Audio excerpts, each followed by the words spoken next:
Hello, it's Ruby, and today I'm going to be doing a readathon. I haven't done one of these in ages, and I've been really wanting to do one for months. It's always such a treat to do a readathon and just to spend the whole day reading, and so that's what I'm going to do today. I have got a small pile of books, but I only decided yesterday I wanted to do this, and so I might change it around. The first one that I want to start with is Dibs in Search of Self, Personality Development in Play Therapy, and it's a very old book, like for psychology, 1971. I found this in an Oxfam and it just looked interesting, and I've been meaning to read it for about a year. It's also very nice and rainy today, which is the perfect weather for a readathon. The first thing I'm going to do though is get some breakfast.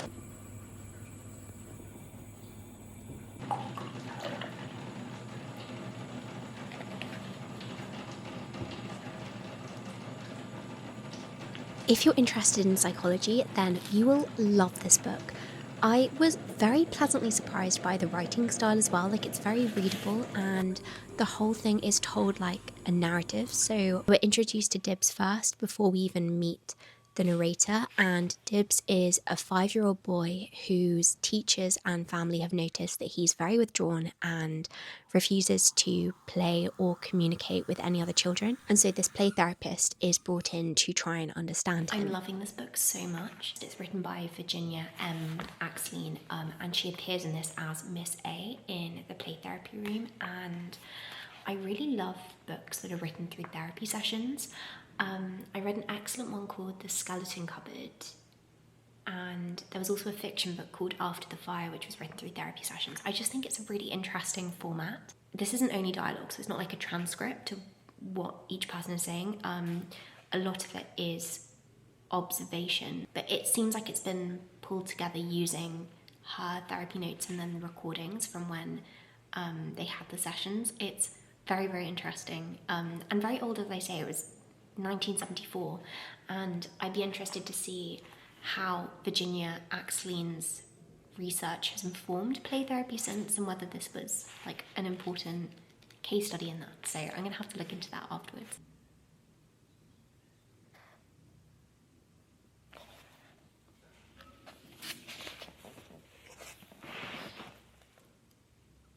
I finished reading that downstairs, and then I went up to my room and wrote a chapter of this short story I've been working on for the last 2 days. I'm handwriting the whole thing. Increasingly, I'm enjoying handwriting over typing, and recently I've been particularly loving yellow ruled paper. It's what Roald Dahl would use when he was first drafting his books, and so I gave it a go recently and I just love it. I don't know what it is, but it's very satisfying. I've just written another 2 handwritten pages of this story I'm writing at the moment, and I'm now going to read another book. The way I'm structuring today is reading a book and then doing something off my writing list. I just love the combination of reading and writing, and so it makes this readathon doubly as fun. Okay, the next book I'm going to read is this one. It's not very long. It's like a history of English letter writers, and I'm just very interested to read it. I've had it for about a year and I've been meaning to read it since. I'm sitting in the greenhouse to read, and I really want to go on a walk, but I just want to start this book first. I like this. It's a really nice opening. Letters are valuable and entertaining in proportion to the wit and ability, and above all to the imprudence of those who write them.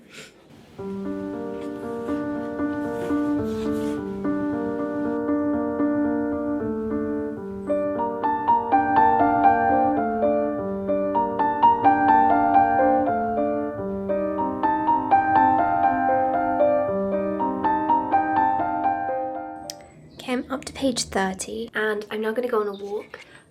Suddenly the sky is really blue as well. It's been like purpley grey, this lovely stormy purpley grey, and I was hoping to go on a walk in that. You can see like the clouds are leaving this way, but I just want to go outside. This here is such a lovely passage, which is quoted from a Keats letter about poetry and the nature of the poet. The faint conception I have of poems to come brings the blood frequently to my forehead. It says, but even now I am perhaps not speaking for myself, but for some character in whose soul I now live.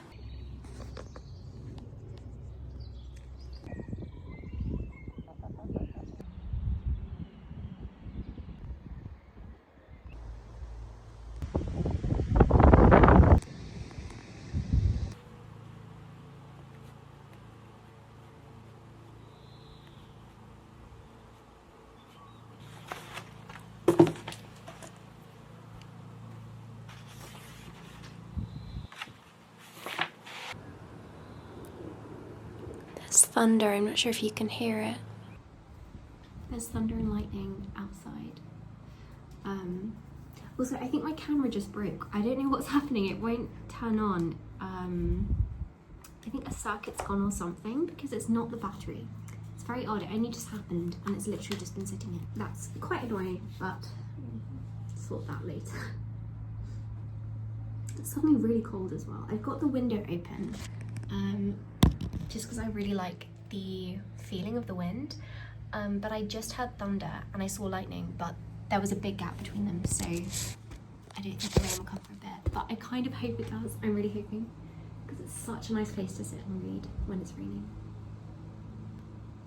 Also, this person's so interesting. Jane Carlisle. I've never heard of her before, but I really want to read some of her work now.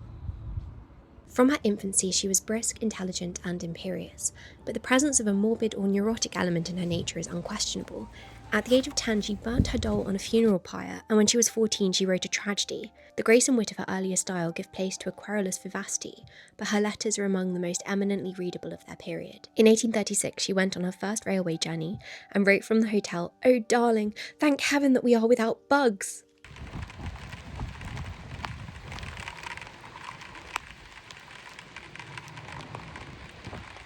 Oh, this makes me so happy.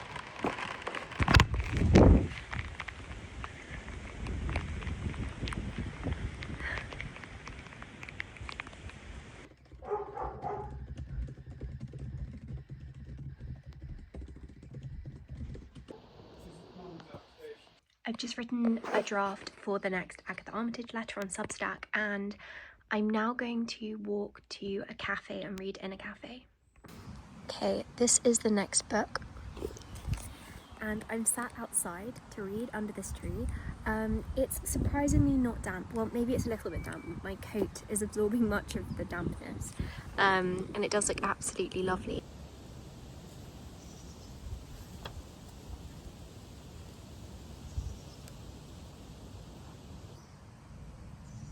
Okay, I'm on page 102, but I'm going to leave it there for now because I'm getting quite cold. I mean, it's so pretty. I feel like it's going to rain in a second.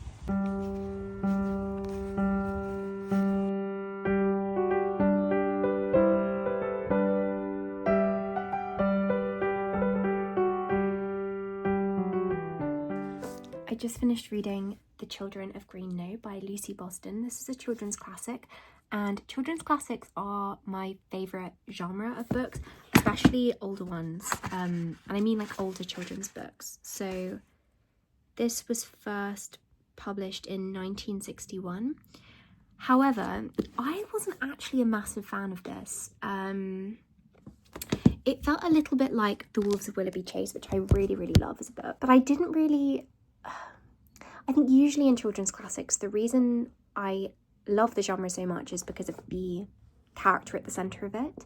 And the children's books that I really love are the ones with very strong protagonists at the heart. The main character in this is Tolly, and I didn't really connect with him. The book is more about the things around Tolly than Tolly himself, and so it makes sense to not focus on him, and it makes sense with what the book is doing, but I just didn't enjoy it as much, not knowing as much about Tolly and kind of the fact that he wasn't built out as much as maybe children's characters are in other narratives. I can't say exactly what it is, but it is to do with Tolly as a character for why I didn't love this massively, but the world of it and the idea behind it is very interesting. He goes to stay with his great-grandmother who lives in the middle of nowhere, and everything is flooded, and I love this image of everything being flooded. There are so many eccentric moments in this book too, through Boggins, I think his name is. I'm sure it's Boggins, and there's this wonderful moment where Tolly is talking about how when he makes tea, he has the tea in one pocket and the sugar in the other, and then he just scoops it straight out with a spoon. And the grandmother goes, "Oh yeah, that's very convenient." And the kind of whole premise of this house in this world is you've got like generations of children who are there in spirit, and it's mystical. It's a great premise. The writing is lovely. There are some lovely kind of moments of descriptive writing, but I didn't adore this book. Trying to think, what's it good for readers of? I think you're more likely to enjoy this if you like books like Treasure Island. And it's so different from that, but it reminds me more of those kind of adventure boys books from the late Victorian period, and it's nothing like that, so I don't know why I'm saying that.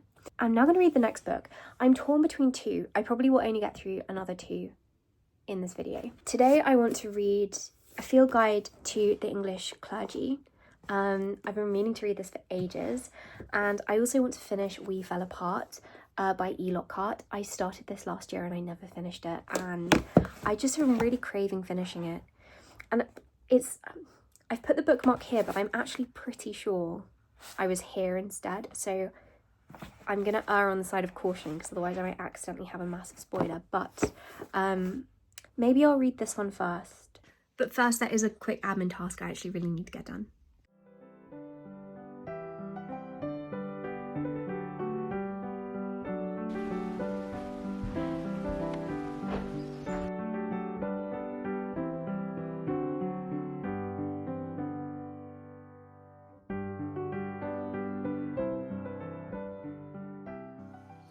Okay, I've just finished this.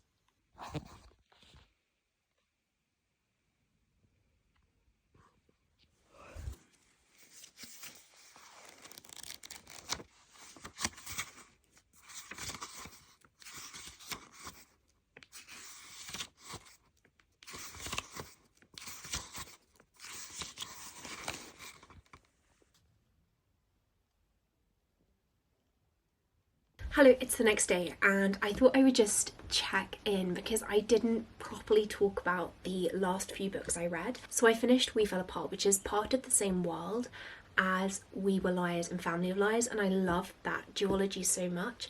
I just really love the pared back writing, which is also lyrical, and the sense of space. It's just a very comforting read, even though it's also quite dark. And We Fell Apart is about a family who knows the Sinclairs, and so it's connected to the world and it's connected to the events of that summer, but it's also separate. I didn't like it as much as We Were Liars, but I did like the way that you get all of these hints towards the Sinclairs and stuff that you would know about if you've read We Were Liars first. So there's a lovely kind of dramatic irony to this book because Lockhart she's not assuming you've already read it because you can read it as a standalone, but I really enjoyed kind of hearing the events of that book from an outside perspective. It was just very interesting and fun.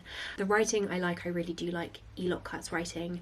I did find it harder to get into though, and I think that's testified by the very fact that I started this book last summer and then didn't finish it, whereas with We Were Liars and Family of Lies, and also The Disreputable History of Frankie Landau Banks, I read all three of those very quickly and found it very difficult to put them down. So I didn't like it quite as much, but I also did still like it, and I would recommend it as a summer read. In short, the main character Matilda has just finished high school. She has grown up with just her mum, but she knows that her dad is a famous artist, like billionaire artist, and so when she graduates high school she travels to go and see her dad and to meet him, but when she arrives he's not there. And so instead she gets this glimpse into the strange like family, and like, I don't know, like not strange, but like it's a weird family dynamic and the household in which her father lives when he is usually there. And there's lots of mystery and questions surrounding all of it. And then after that I started reading Elle McNichol's new romance book. It's called Unapologetic Love Story, and I wanted to read this because I love Elle McNichol's writing so much. I adored A Kind of Spark and Keedy, and it's her first adult book, so yeah, I was excited to try it because obviously I've read her middle grade stuff.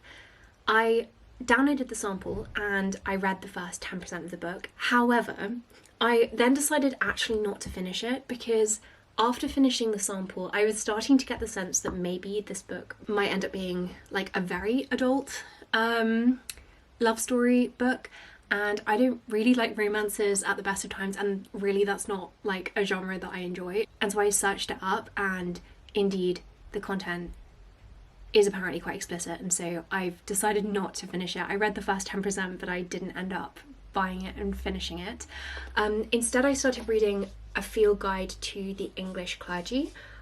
which I've had for ages, and it basically runs through these very short case studies of interesting reverends and vicars and priests through history. So it's only like a few pages for each, and it's mainly, it's all like 15th century to 20th century, so it's a massive range.